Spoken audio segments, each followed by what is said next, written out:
Hey, what is up, nation? In this session, we're going to be teaching you how to import a DWG even if you don't have Sketchup Pro.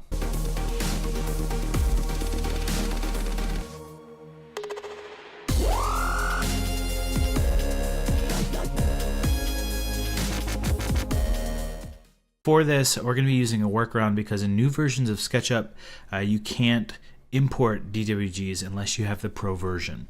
So we're going to be using old versions of SketchUp, SketchUp 7, and if you need a link to download that, there'll be a link in the description that you can click on. So I've installed and opened SketchUp 7, and you can see if I go to File, Import, there's an option here for ACAD files, and I have some DWGs here, two-story house, and it's going to import that.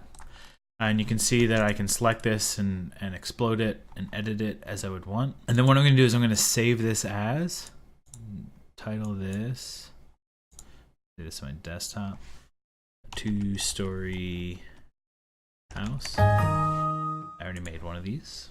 I'm going to replace that. And then I'm going to close out of this. If you don't close out of the SketchUp 7, then it's going to make you open a read-only file. So I'm going to open SketchUp 18.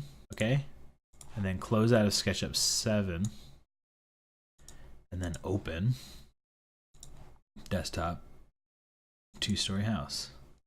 You can see that it's in there. And that message that it just gave me was basically saying, hey, just so you know, you're opening an old version or a file that was saved in an old version of SketchUp. If you save in this new version, you won't be able to save go back to the old version. So hopefully this helped. If you like this video, please don't forget to like, subscribe, and share this video with your friends. And as always, happy hacking. All right, designers, just because this episode of Designer Hacks is over doesn't mean we're leaving you out in the cold. Tony's got tons of great content available at designerhacks.com. So join Design Nation right now, and we'll see you on the next episode of Designer Hacks.